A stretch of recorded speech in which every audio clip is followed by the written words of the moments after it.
Welcome to special simulcast, the Neil Haley Show and the Love Is Podcast. I'm excited to welcome the host of the Love Is Podcast, Kim Sorrelle. Kim, how are you? And I know you're excited about our guest. I am doing great, Neil. And yes, I am more excited about our guest than our guest can imagine. I'm excited about our guest, Katee Sackhoff. Katee, you have been in every show. It's interesting that you grew up the Star Trek fan, and then you're Battlestar Galactica superstar and Mandalorian and Longmire. And I don't know that there's a show that you haven't been on. You even played yourself on The Big Bang Theory. I mean, who gets to do that? And you're beautiful and you are so funny and you're so fun to listen to. I love your podcast. I love everything that you do. Katee, welcome to the show. Oh, thank you so much. I appreciate that. Thanks for having me. Yeah, well, thanks for being here.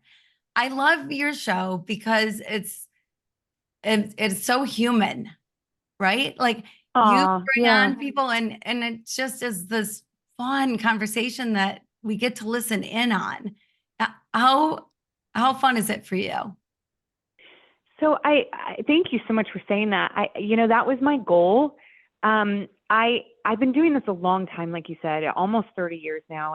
And one of the things that I love is when I run into a friend that I worked with or that I watched their TV show, but we met maybe in an audition room 20 years ago or something like that. And we get a moment to talk. Whenever we talk, it's not about work, it's about life. And those are the conversations I always found were missing in the in-between interviews. You know what I mean? Like you think you know so much about your favorite actor. And I wanted to create a space where my friends, my coworkers, people I was a fan of that I admired, felt comfortable talking about themselves and who they are and what makes them tick. And I'm so curious about how people ended up where they are, because I do believe that life is so much like sliding doors. And I'm always curious how we find ourselves where we find ourselves. That's absolutely true. And I think, starting a podcast, I've been doing this for over 15 years, interviewed about 15,000 people. And there's nothing like it. There's just something, podcasting, radio, television, any form of medium where you get to interview somebody and get to learn something. Every interview is just so amazing. So what are your thoughts so far doing podcasting? I agree completely. A couple things I learned right when I started doing this was I felt so unprepared. I talked to my therapist like right after, and he diagnosed me, not from podcasting, but I think I finally became open to hearing him. He diagnosed me with ADHD, and I was like, it makes so much sense. It makes so much sense. I told my husband, because I was like, the doctor diagnosed me with ADHD, and my husband looked at me like I was nuts and was like, well, yeah, like, you didn't know that? Like, no, I didn't know that. And I think so that came out of this. And what I realized was that because of the way that I was raised and the way my family communicates, which is just, we talk all over each other, that I had no idea how to listen to someone. And that is at its core the most important part of having a conversation with someone. And I had to learn how to sit and listen to someone. And that was really hard for me. And it wasn't it wasn't from a place of disrespect. It was that my brain was working so fast and my mouth would go so quickly that I just steamrolled people. And my friends as well. And I would say to them, am I a terrible listener? And they're like, absolutely not. You just have a lot of energy. And I was like, oh, I need to teach myself how to be a better listener. And that came out of the podcast too, which is so important, because I agree with you that there's something really beautiful about being curious about people and then listening to their story. Yeah, that's so true. Oh my gosh. I feel like I'm your long lost twin or something, because I had a very similar situation. And it was hard for me to really figure out how to listen, because I thought that I could be in conversation and think of who needs to go to soccer practice and what I'm going to make for dinner and a meeting I have later. And you find out quickly that it's not true. And you hear a whole different way, I believe, when you really focus in and really listen, and what a gift to give somebody else, right? To listen to them.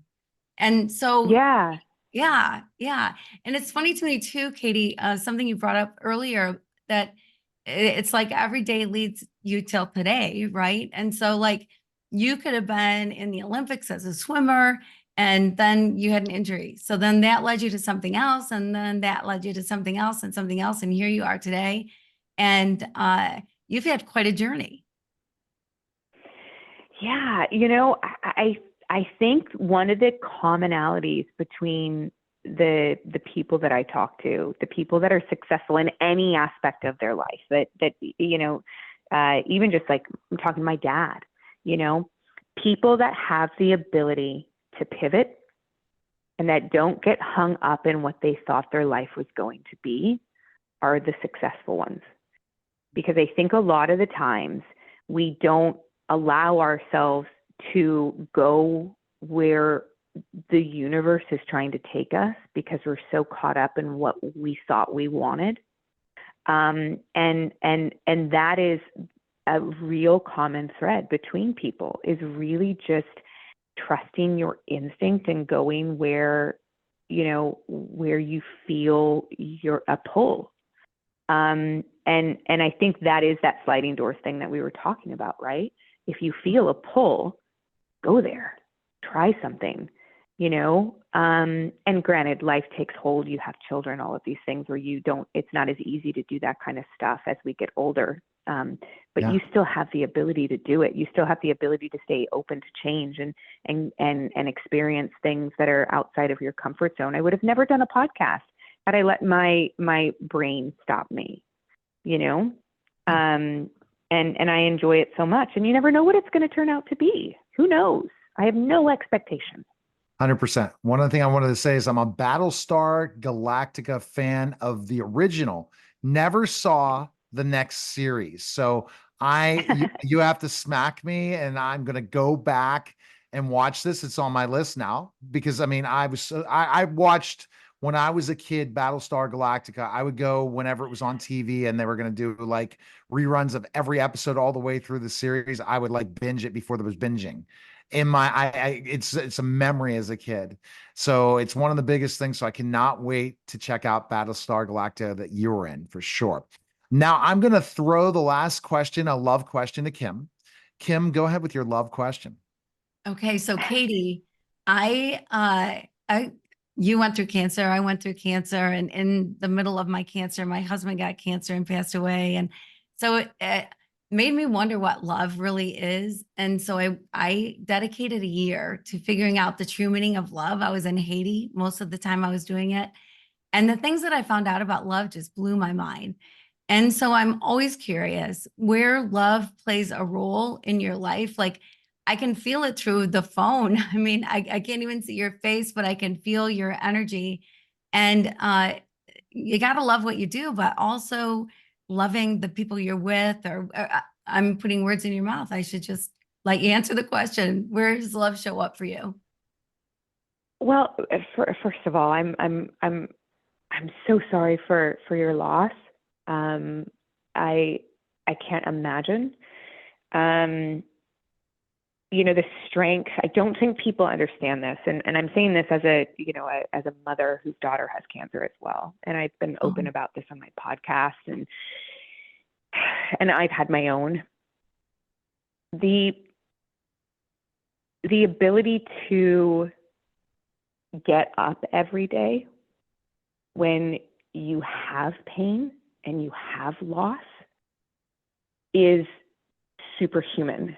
And so I applaud you on that. That is really, really hard to do. And to continue to live your life, it's really hard. So I'm in awe of that. And it is, you learn so much about love and life when you realize the fragility of it. So true. And I think that for me, one of the things that has become very, very clear to me is that tomorrow is absolutely not promised. We hear people say this all the time. We hear people with authority say this all the time. And we can't grasp it until it actually happens to us. Tomorrow is not promised. We have absolutely no idea how long we're going to be here. And the only thing that matters is the people that we surround ourselves with and loving with a full open heart and being brave in that love. And that is really hard and really scary, but you only get one shot and that's it. And that is your legacy, you know? And so that's what I've learned about love. Wow. Yeah. Now, Katee, again, your podcast is available everywhere. Go to Apple Podcasts, Spotify, any of the places, and check it out. Do you have a website for the podcast as well, Katee? People can check it out. We do have a website. We also have a Gmail, so you can send us your questions and stuff at thesackhoffshow@gmail.com. We are also at thesackhoffshow.com, and we've got we're on all the socials and everywhere, but we're everywhere you find your podcast and YouTube. New episodes every Tuesday. Appreciate it. Thanks again, Katee. Thank you, Katee. Thank you. Thank you so much, both of you. You're welcome. Bye-bye. That was a special simulcast of the Neil Haley Show and the Love Is podcast, guys. Take care.